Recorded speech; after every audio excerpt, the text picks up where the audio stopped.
안녕하세요. 저는 서울에 사는 평범한 30대 여성입니다. 저는 대학생 때부터 만난 남자친구와 20대 중반에 이른 결혼을 했었어요. 그때 저와 남편은 직장인으로 자리를 잡아가고 있었고, 동갑인 남편보다 먼저 취업한 제가 조금 여유가 생기면서 빨리 같이 살고 싶은 마음에 결혼을 결정하게 됐습니다. 저는 남편을 20살 때 처음 만났고, 남편이 저의 첫사랑이었어요. 서로를 너무 사랑한 나머지 이른 결혼을 결심하게 됐죠.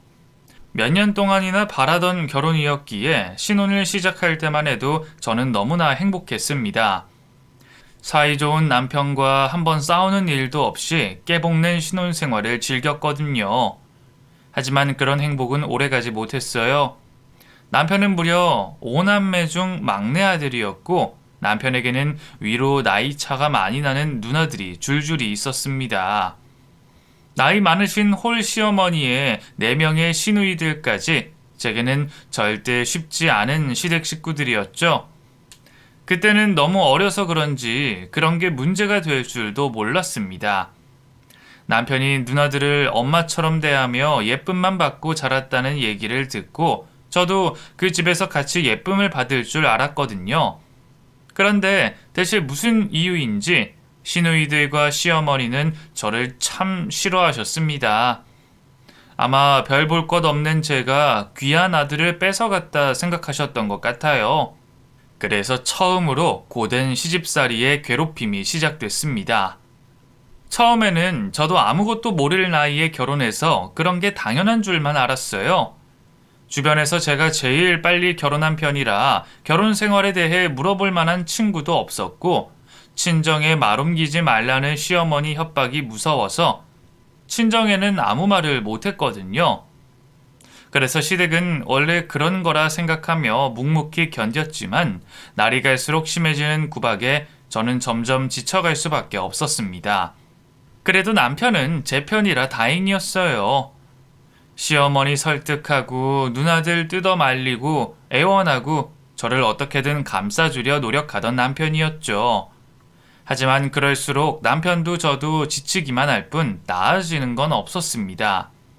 오히려 식구들 나몰라라 하고 자기 처만 감싼다며 남편 몰래 저를 더 괴롭히시더라고요. 시댁 식구들은 저희가 이혼을 하기를 바라시는 건지 매일같이 저를 괴롭히며 힘들게 했습니다. 시조카들 앞에서 시누이들한테 막말 듣고 욕먹는 것도 참았던 제가 결국 뺨까지 맞고는 더 이상 버틸 수가 없다 싶었죠. 그때 이미 저는 정신에 문제가 있는 상태였습니다. 매일 시댁 식구들에게 돌아가며 당해서 노이로제가 걸린 건지 전화벨 소리만 들려도 경기를 하고 사람들이 무서워서 밖을 다니기도 어려운 정도였거든요. 사랑하는 남편에게 고통을 나눠주기 싫어서 어떻게든 숨기려고 했지만 남편도 결국 제가 그 지경인 걸 알고 말았습니다. 그리고는 남편이 먼저 제게 이혼을 요구했죠. 남편은 저를 위해 그런 선택을 했을 거예요. 집안의 유일한 남자로서 가족들과 연을 끊지도 못하겠고, 그렇다고 저를 계속 고통받게 할 수 없으니 저를 놓아주는 게 맞다 싶었겠죠. 남편을 너무 사랑해서 절대로 이혼은 못할 거라 생각했던 저도 그때는 많이 지쳐있던 상황이었는지 남편 말대로 순순히 이혼을 하게 됐어요.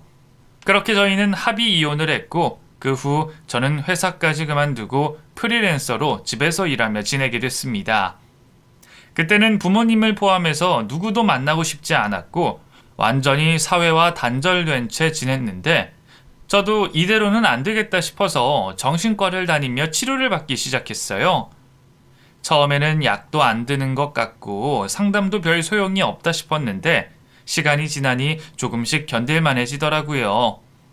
어차피 일을 하려면 어쩔 수 없이 사람들을 만나야 하니 저도 먹고 살기 위해서는 노력을 할 수밖에 없었습니다. 그렇게 이혼을 하고 5년간 저는 홀로 독방에 갇혀 살았어요. 더 이상 친구도 가족도 만나지 않고 말이죠. 그러다 저를 구원해줄 한 사람을 만나게 됐습니다. 무려 5년 만에 세상에 다시 나오기 시작한 제가 만나게 된 사람은 저의 고객이었습니다. 성현 씨는 프리랜서로 컴퓨터 디자인을 하는 제게 홈페이지 제작을 의뢰한 의뢰인이었죠. 사업을 한다는 그 사람은 매너도 좋았고 친절하고 따뜻한 사람이었습니다. 대화를 어려워하는 저를 이해하고 많이 도와줬거든요. 덕분에 저도 유일하게 그 사람을 편하게 대할 수 있었어요. 제가 자신을 편하게 생각하는 걸 알았는지 그 사람도 제게 종종 연락을 하며 만남을 제안했습니다. 자기도 저처럼 마음이 아팠던 적이 있었다면서 제가 세상으로 나올 수 있게 자기가 도와주고 싶다면서 말이죠. 그렇게 성현 씨와의 만남을 가지며 친구처럼 지내게 됐던 저는 얼마 뒤 연인으로까지 발전을 하게 됐습니다. 무려 5년을 갇혀 지내던 제가 누군가를 다시 만나게 됐다는 것이 정말 놀라울 만한 일이었죠. 솔직히 전 남편을 아직 잊지 못한 제가 사람을 사귈 생각은 없었지만 제가 좋다는 그 사람에게 상처를 줄 수 없어서 고백을 받아들였습니다. 한편으로는 그렇게라도 새로운 인연을 맞아서 저도 새 출발을 하고 싶기도 했고요. 왠지 성현 씨라면 저를 도와줄 수도 있지 않을까 생각했어요. 제가 처음으로 마음을 연 사람이 성현 씨였고 제가 단기간에 믿을 만큼 저한테 정말 잘해줬거든요. 성현 씨를 만나면서 저는 세상으로 나온 게 아니라 아예 다른 세상으로 들어간 기분이었습니다. 성현 씨를 따라서 매일 고급 레스토랑에 비싼 선물에 전에 누려보지 못했던 것들을 누리게 돼 정신이 없었거든요. 한 번도 생각해 본 적 없는 호사에 저는 제가 꿈을 꾸고 있는 건 아닐까 싶기도 했어요. 마치 이상한 나라의 앨리스가 된 기분이었죠. 필요 없다고 하는데도 저랑 잘 어울리겠다면서 비싼 옷을 사오고 명품 가방을 안기고 하는 게 나한테는 어울리지도 않다 싶고 부담스러웠지만 저도 오랜만에 관심과 사랑을 받는 게 좋아서 거절하진 않았어요. 젊은 나이에 성공한 사업가로 경제력 있고 잘 나가는 사람이 왜 나 같은 외톨이를 좋아할까 싶었지만 저는 제가 자신과 닮았다는 그 사람의 말을 믿어보고 싶었습니다. 나도 전에는 참 많이 힘들었거든. 그래서 혜정이 너를 보면 꼭 예전의 나를 보는 것 같아. 그래서 자꾸 마음이 가고 도와주고 싶어. 그 마음이 동정인지 사랑인진 모르겠지만 저희는 그렇게 연인으로 발전해 갔습니다. 그런데 저희가 몇 달 만나지도 않았을 때 성현 씨가 저와 결혼을 하고 싶다고 하더라고요. 저를 지켜주고 싶다면서 말이에요. 솔직히 재혼은 생각해 본 적 없어서 고민이 됐어요. 결혼 얘기를 들으니 왜 전 남편이 먼저 떠오르는 건지 괜히 마음이 싱숭생숭했던 저는 이혼하고 처음으로 전 남편의 메일로 편지를 보냈습니다. 그냥 안부를 묻는 편지였어요. 그런데 전 남편이 자기는 재혼을 했으니 앞으로 연락을 말아달라고 하더라고요. 몰랐던 전 남편의 재혼 소식에 저는 충격을 받았습니다. 어쩌면 그 사람도 나를 잊지 못했을 거라 생각했는데 벌써 나를 잊고 재혼을 했다니 그동안 나 혼자 고통받고 힘들어했구나 싶어 괜한 배신감이 드는 거였죠. 뭐 그렇다고 전 남편이 잘못한 게 아니라는 것도 알면서 말이에요. 전 남편은 저랑 헤어지고 다른 여자랑 잘 살고 있다고 생각하니까 나도 하루빨리 행복해져야겠다 싶더라고요. 그래서 저는 성현 씨와 결혼을 결심했습니다. 그래 성현 씨, 우리 결혼하자. 잘 생각했어. 그래. 앞으로는 내가 혜정이 행복하게 해줄게. 갑작스러운 저의 재혼 소식에 부모님이 놀라실까 걱정했는데 저의 걱정과 달리 부모님은 너무 좋아하셨습니다. 성현 씨를 놓치지 말라며 하루빨리 식을 올리기를 바라시더라고요. 그래서 속전속결로 예식장을 잡고 결혼식을 올리게 됐죠. 재혼이다 보니 하객도 별로 없고 저도 큰 감흥은 없었지만 막상 신혼여행을 떠나고 보니 조금 설레기도 했습니다. 저는 남편 덕분에 동남아의 최고급 리조트에서 신혼여행을 보내게 됐습니다. 리조트는커녕 호텔에 가본 적도 별로 없던 제가 생애 그런 곳은 처음이었던 탓에 저도 모르게 눈이 돌아갈 수밖에 없었죠. 와, 여기 진짜 좋다. 성현 씨, 아까 밖에 수영장 봤어? 엄청 멋있어. 리조트 수영장이야 다 좋지. 여기는 그것보다 객실이 정말 좋아. 동남아 관광지 중에서도 손에 꼽을 정도로 퀄리티가 아마 보면 깜짝 놀랄걸? 리조트 로비를 지나 엘리베이터를 타고 객실로 올라가면서 정신없이 구경을 하던 저는 저희가 묵을 객실을 보고 깜짝 놀랄 수밖에 없었어요. 성현 씨 말대로 정말 너무 좋더라고요. 세상에, 우리 진짜 여기서 지내는 거야? 이렇게 큰 방에서? 이게 스위트룸이구나. 와, 호텔 안에 방이 있네? 이런 거 드라마에서 재벌들이나 쓰는 데 아니야? 나 이렇게 좋은데 처음 와봐. 당연하지. 내가 앞으로 뭐든지 최고로 해주겠다고 했잖아. 우리가 신혼여행 보낼 곳인데 이 정도는 돼야지 않겠어? 아직 이런 걸로 놀라기는 이른데. 앞으로 일주일간 우리 여기서 먹고 자고 즐기면서 결혼을 축하해야지. 룸 서비스고 뭐고 부담 없이 시켜. 스위트룸은 물론이고 해외여행도 익숙치 않은 저와 달리 성현 씨는 그 모든 것들이 익숙하고 편해 보였습니다. 성현 씨가 자기 사업 꾸리면서 경제적인 여유가 많다는 건 알고 있었지만 이런 차이를 보다 보면 성현 씨와 제가 정말 다른 세상에서 살았구나 싶은 게 여실히 느껴지곤 하더라고요.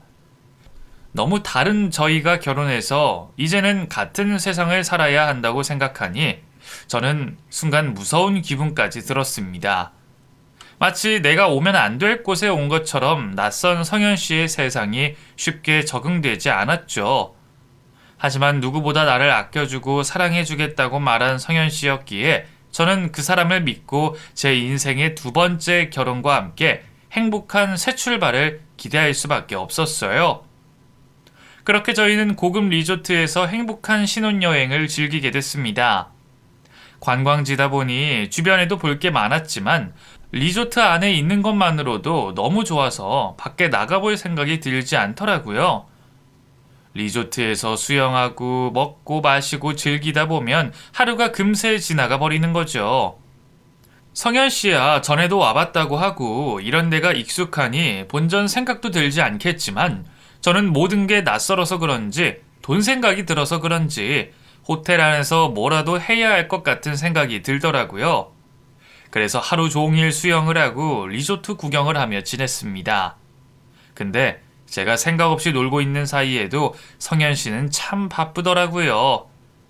혜정아, 나 잠깐 시내 좀 다녀와야 할 것 같은데 어쩌지? 시내? 시내는 왜? 나도 같이 갈까? 아니야, 나 사업 문제로 봐야 할 사람이 있어서 그래. 나 없어도 혼자 잘 있을 수 있지? 나야 괜찮지만 성현 씨가 힘들어서 어떡해. 여기 와서도 제대로 쉬지도 못하고 계속 바쁘네. 남편은 온 김에 볼 일까지 보면 좋지 않냐며 신혼여행지에서도 사업 때문에 바빴습니다. 사람들을 만나고 다니고 일을 알아보러 다닌다고 그 좋은 리조트에서 지내면서도 쉴 틈 없어 보이더라고요.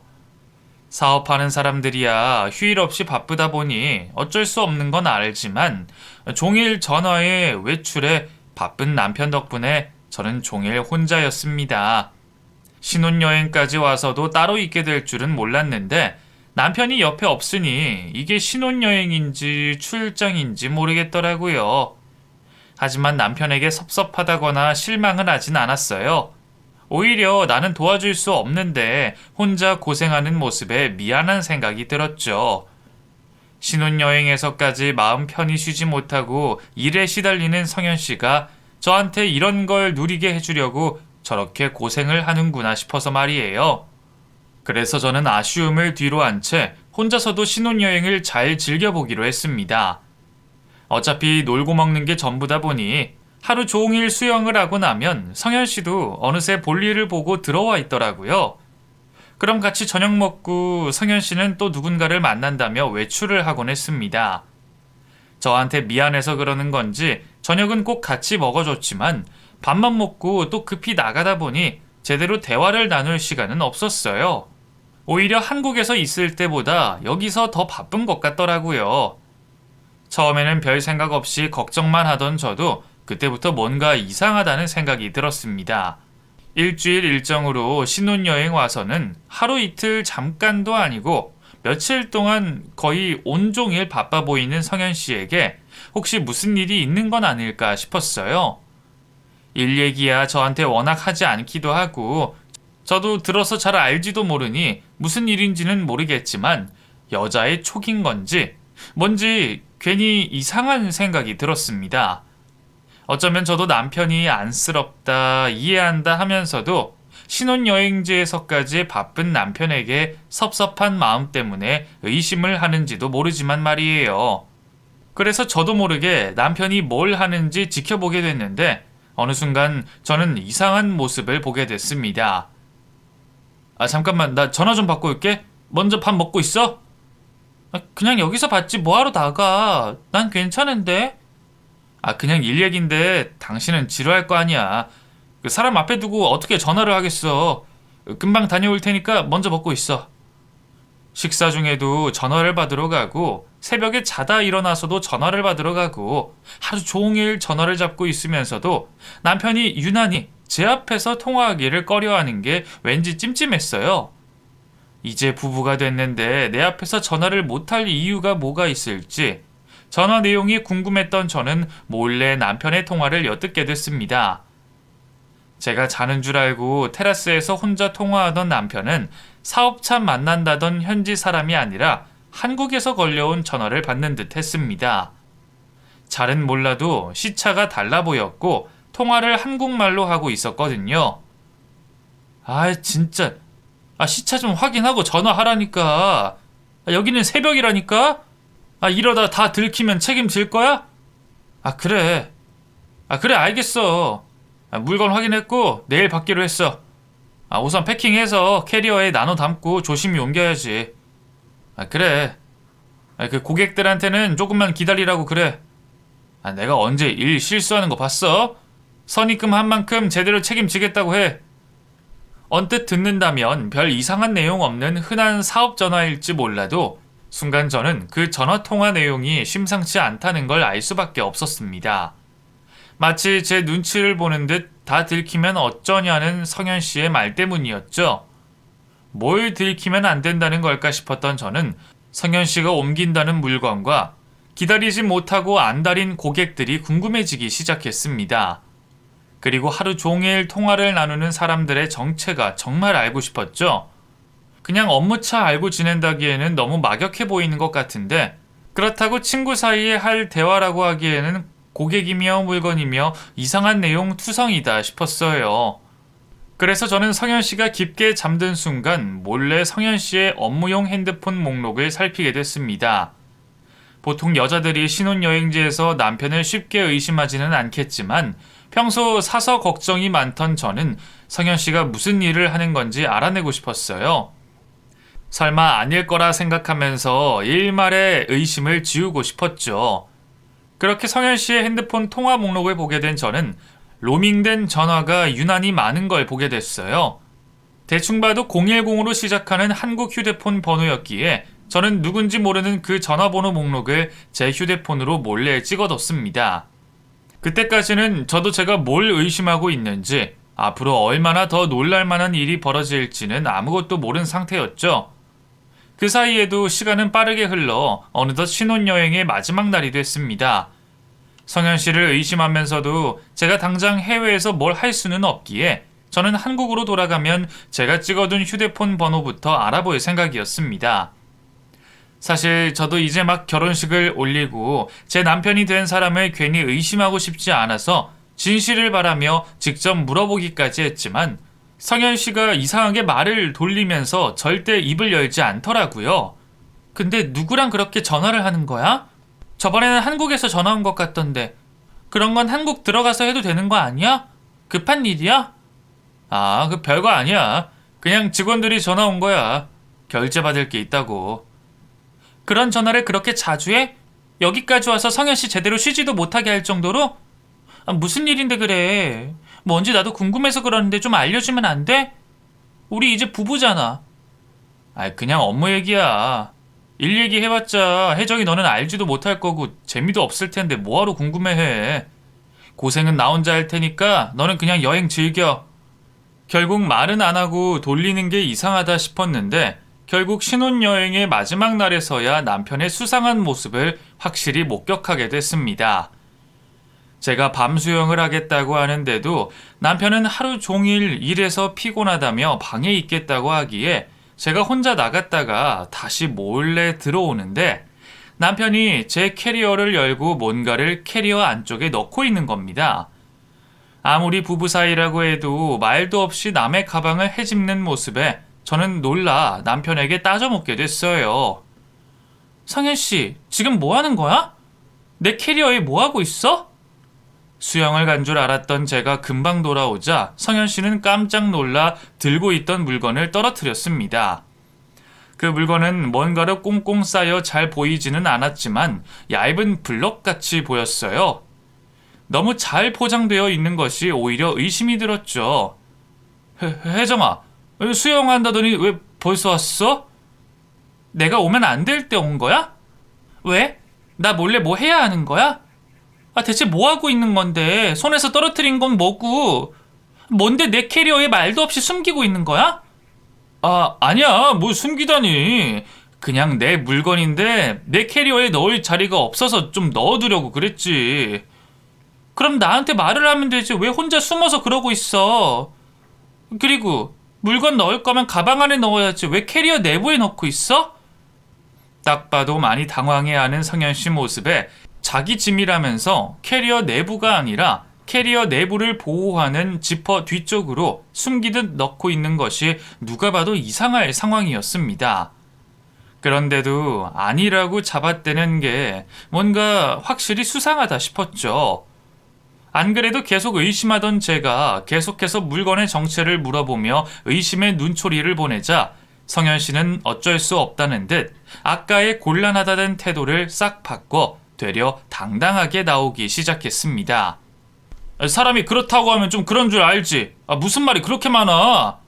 어차피 이 캐리어도 내가 사준 거 아니야? 그럼 내 거 아니야? 내가 내 돈 주고 산 것 좀 쓰겠다는데 뭐가 그렇게 불만이야? 성현 씨, 지금 무슨 말을 하는 거야? 지금 네 거 내 거 따질 때야? 대체 뭐 하고 있었냐니까? 야, 시끄러. 다 봤으면서 뭘 또 모른 척하고 있어. 안 그래도 언젠가는 말하려고 했는데 이왕 이렇게 된 거 그냥 다 까고 쉽게 가자. 너는 할 것도 없어. 그냥 조용히 입만 다물고 있으면 돼. 괜히 안절부절해서 들키지 말고 신혼여행 온 행복한 부부처럼 구는 거야. 알겠어? 그게 무슨 말이야? 우리 신혼여행 온 거 아니었어? 대체 뭘 옮긴다는 거고 내가 입 다물어야 하는 게 뭔데? 넌 뉴스도 안 봤냐? 내가 몰래 옮기려고 하는 게 뭐겠어? 약이지. 약이라니? 설마 마약 말하는 거야? 지금 내 가방에다가 마약을 넣어놓고 나더러 그걸 옮기라는 거야? 미쳤어? 내가 그런 짓을 왜 해? 얘가 진짜 알만한 애가 끝까지 모르는 척하네. 이제 와서 순진한 척 굴어봤자 소용없어. 아직도 모르겠어? 너 이용당하는 거야. 뭐라고? 그럼 처음부터 이럴 작정으로 데려온 거야? 어떻게 이럴 수가 있어? 어떻게 나를 속일 수가 있냐고? 야, 그럼 너는 네가 예쁘고 잘나서 돈 많은 남자친구 꼬인 거라고 생각했냐? 너는 자기 판단이 그렇게 안 돼. 너는 그냥 이용하기 좋아서 선택됐을 뿐이야. 네 자리 대신할 사람 세고 셌다고. 너도 솔직해져봐. 그동안 내 덕에 좋은 거, 비싼 거 누리고 사는 거 좋지 않았어? 네가 누린 게 전부 여기서 나온 돈이야. 이거 한 번 옮기면 돈이 얼만데. 이제 너도 네 밥값은 해야지. 그런 소리 하지 마. 내가 왜 그런 짓을 해? 이제라도 알았으니까 나 당신이랑 헤어지고 당신 같은 사람이랑 엮이지 않을 거야. 애초에 나는 이런 거 원한 적 없었어. 거짓말 좀 하지 마. 너도 내 재력이 좋아서 나랑 결혼하겠다고 한 거잖아.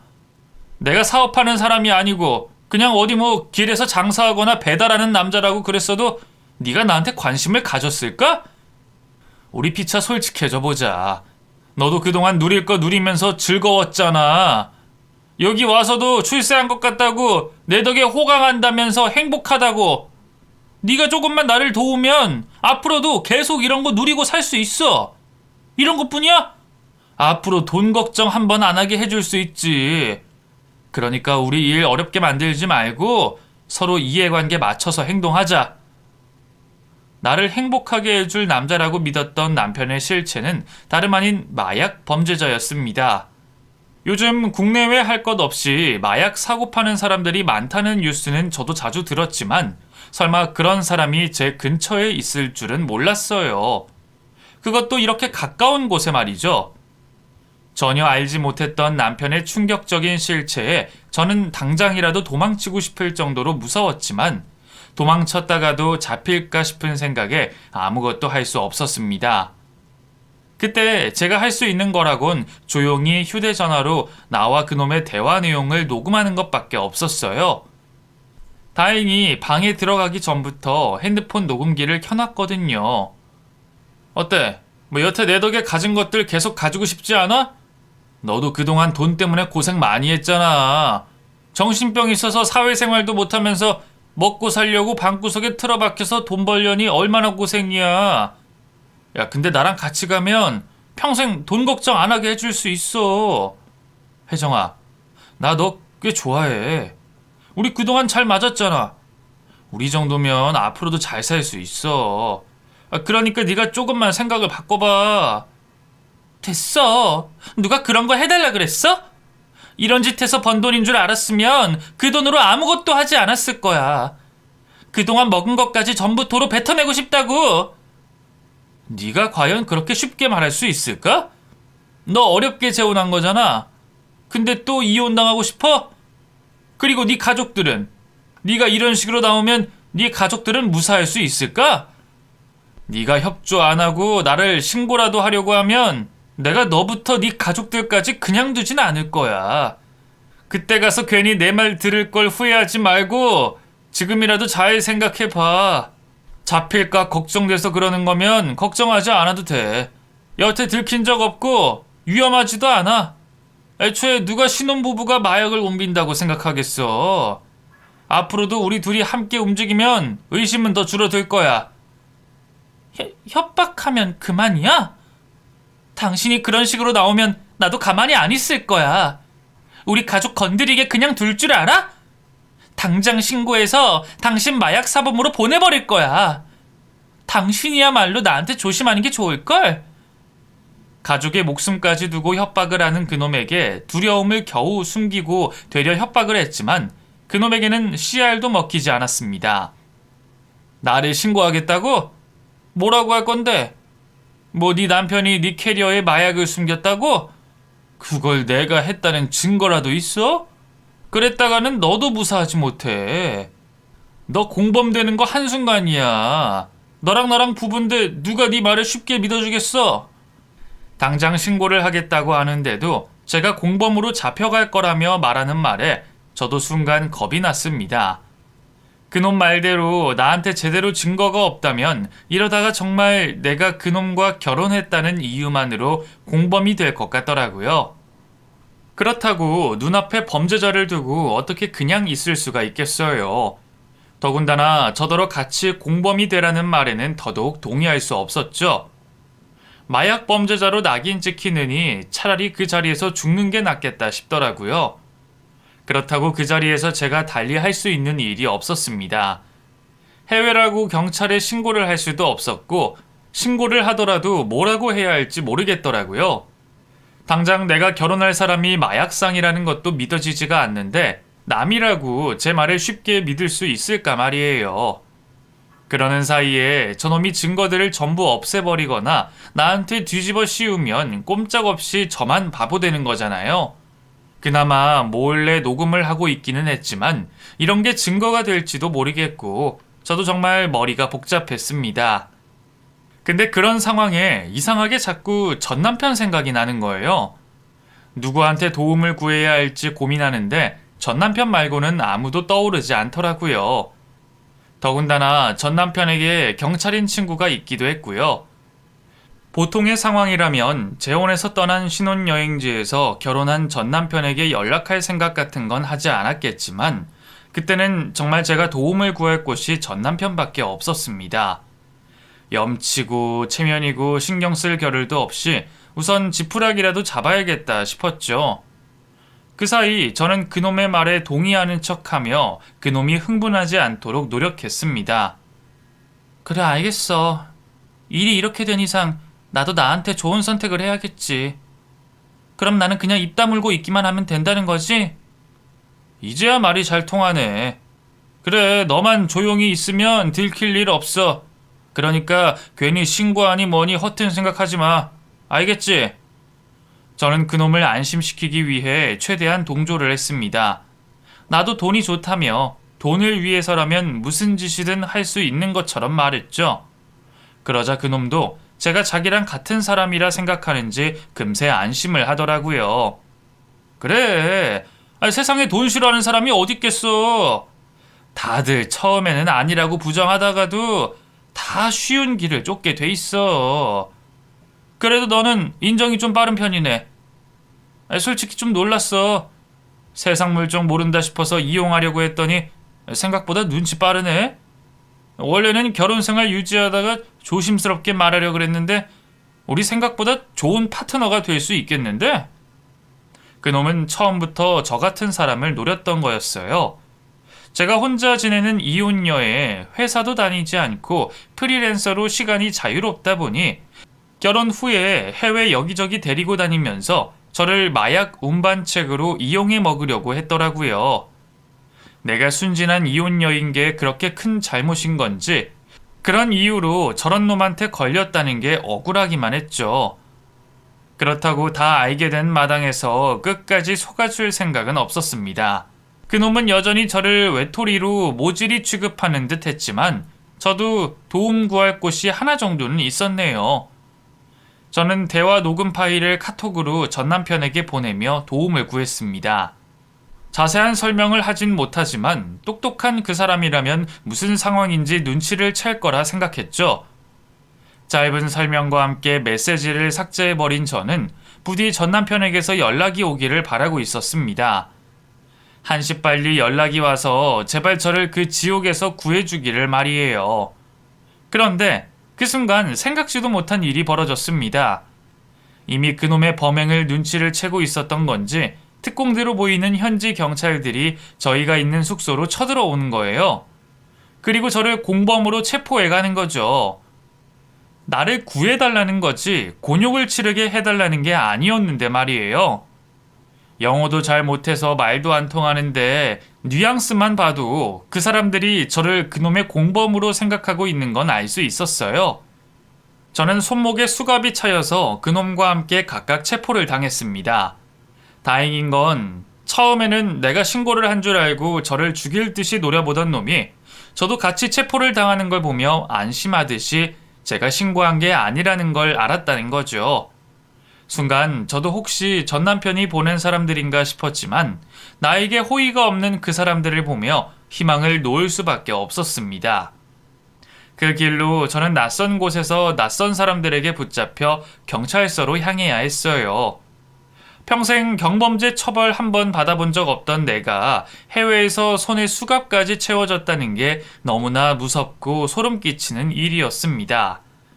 어쩌다가 나한테 이런 일이 생긴 건지 정말 시간을 돌리고 싶었어요. 제가 안 되는 영어로 손짓 발짓까지 하며 억울함을 표현했지만 그 사람들에게 자비는 없었습니다. 대사관 직원을 불러달라는 말도 통하지 않더라고요. 아마 그 사람들은 이미 저를 마약 운반책으로 생각하고 있는 듯 했습니다. 이러다가 정말 꼼짝없이 감옥에 가겠구나 싶었던 저는 어찌할 바를 모르고 공포에 질려 떨고 있었죠. 그런데 그때 제 휴대폰이 울리기 시작했습니다.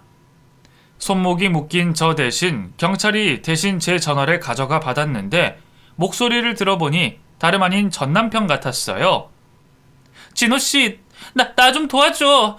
나 지금 경찰들한테 잡혀 있어. 제발 제 목소리가 닿기를 바라며 소리를 지른 저는 금세 현지 경찰들에게 제지를 당해야 했습니다. 그 사람들 입장에서는 제가 범죄자니 통화 한번 할 수 있도록 배려를 해줄 필요가 없었겠죠. 그래도 다행히 전 남편이 제 목소리를 들었는지 경찰에게 뭔가 얘기를 하는 걸 듣게 됐습니다. 무슨 말인지는 모르겠지만 전 남편과 통화를 하던 경찰이 제게 전화를 건네주더라고요. 혜정아, 괜찮아? 다친 데는 없어? 진호씨, 나 지금 그놈이랑 공범으로 엮여서 잡혀왔어. 나 진짜 아닌데 아무도 내 말을 안 들어줘.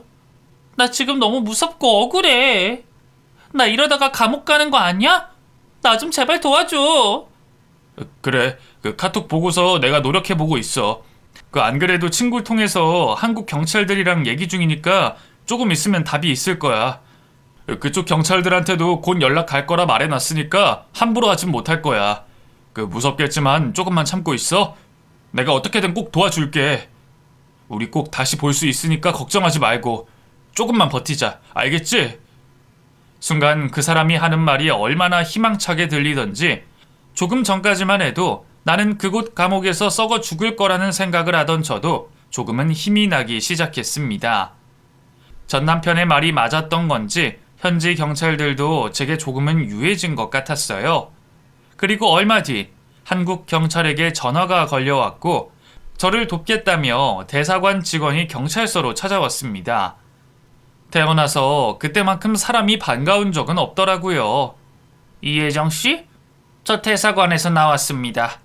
이제부터 제가 이혜정 씨를 인도받을 거고 곧 한국으로 돌아갈 거예요. 이제 걱정하지 마세요.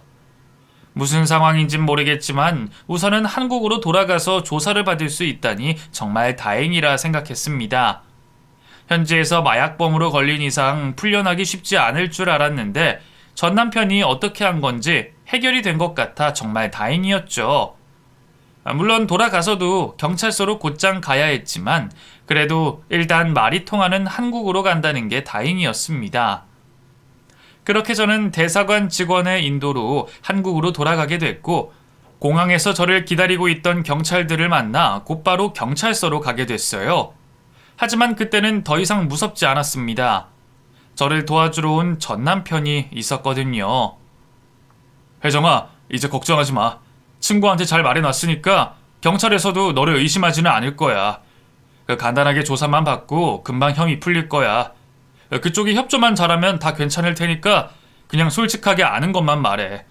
내가 기다리고 있을 테니까 걱정 말고. 알겠지? 연락하지 말라 그랬는데 연락해서 미안해, 진호씨. 내가 염치 없는 거 아는데 진짜 도움 구할 사람이 없었어. 괜히 나 때문에 와이프랑 문제 생기는 건 아니지? 오해받으면 어쩌나 그 생각이 이제야 드네. 그럼 뭐 도와주러 온 거니까 그 사람도 이해할 거야. 그럼 그 조사 끝나고 보자. 이제는 걱정할 필요 없다는 전 남편의 말에 그래도 저도 긴장이 조금은 풀렸는지 그제서야 저도 괜히 나 때문에 전 남편 부부에게 문제가 생기는 건 아닐까 걱정이 되더라고요. 그 사람이 재혼했다는 얘기만 듣고 어떤 사람인지는 모르지만 전처와 연락을 하고 전처 일을 돕는다는 걸 아무나 이해해 주지는 못할 테니 말입니다.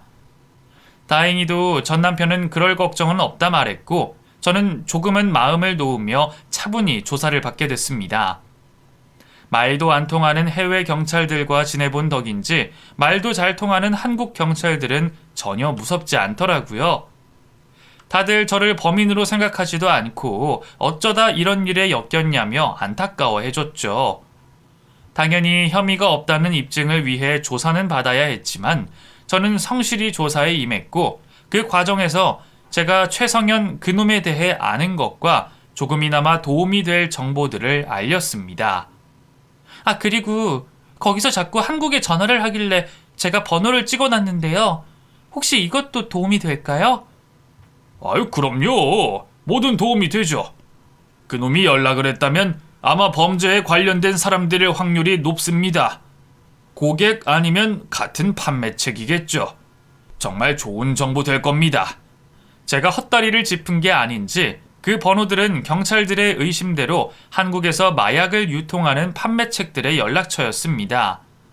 덕분에 그동안 잡지 못했던 판매책 실마리를 조금이나마 잡을 수 있을 것 같다고 했죠.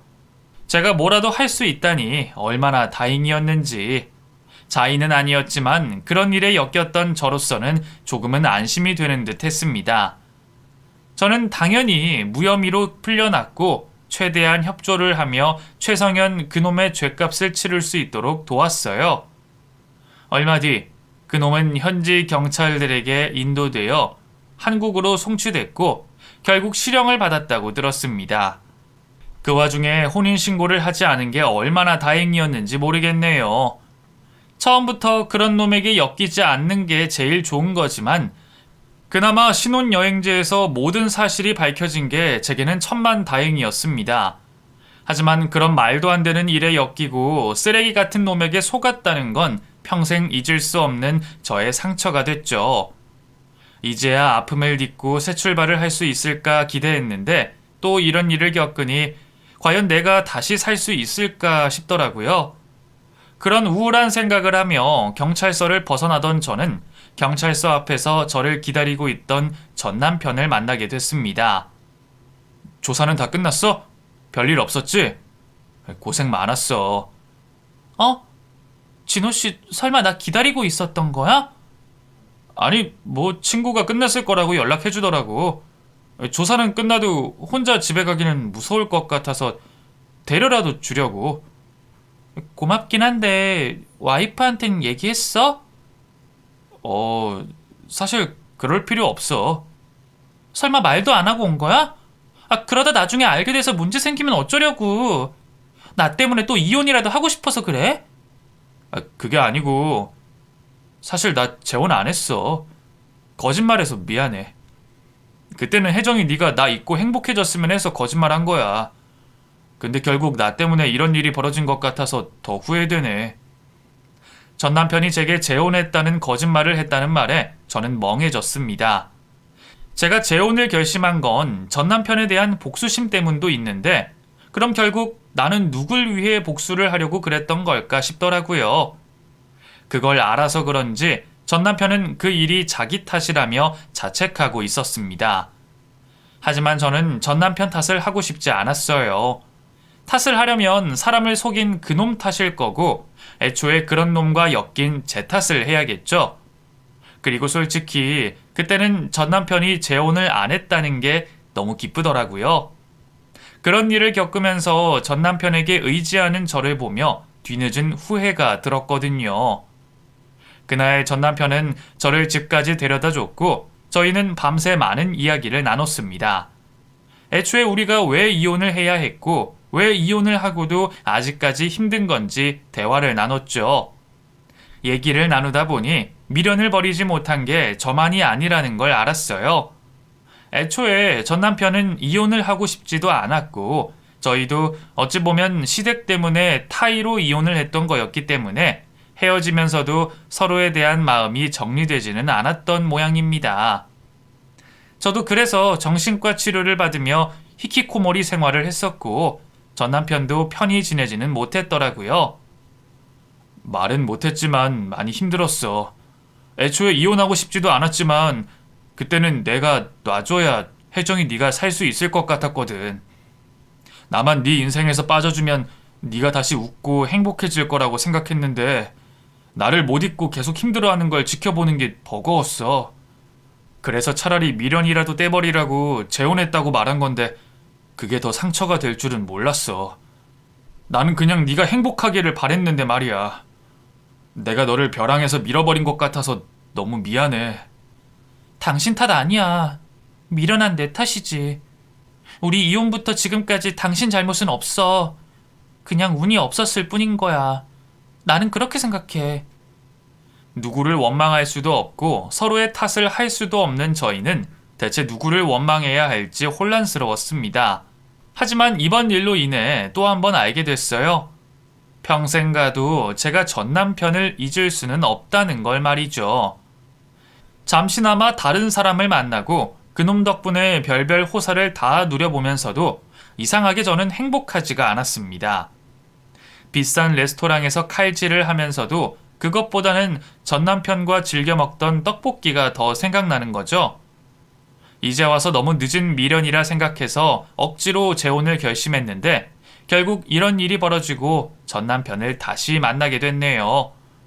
그 후 저는 한동안 악몽에 시달리며 힘든 시간을 보내야 했지만 그런 제 곁을 지켜주는 진호 씨 덕분에 힘든 시기를 잘 이겨낼 수 있었습니다. 이혼하고 오랜 시간 정신과 치료를 받을 때는 도통 진전이 없다 싶었는데 옆에서 날 믿어주는 사람이 있다는 것만으로 왠지 모를 자신이 생기더라고요. 악몽 같은 일을 겪었음에도 그 사람만 있다면 다 좋아질 것 같은 기분이었죠. 그 후로 저희는 가족들 몰래 다시 연애를 시작하게 됐습니다. 진호 씨 집에서는 이혼 후 힘들어하는 진호 씨를 보며 저희가 재결합하기를 바라신다고 했지만 굳이 알릴 필요가 있나 싶어서 당분간은 비밀 연애를 하며 지내보려고 합니다. 어차피 서로 집안에서 저희가 만나는 걸 모르시기도 하고 아직 시댁 식구들이 있는 이상 당장 재혼을 할 자신도 없지만 결혼이라는 굴레에서 벗어나 서로만 생각하고 싶었거든요. 좋은 기회에 재결합을 할 생각을 하고 있기는 하지만 한동안은 서로 시댁이나 처가 눈치 보지 않고 그냥 이대로 서로에게 집중할 생각이에요. 아무 조건 없이 서로 함께하는 지금이 행복하거든요.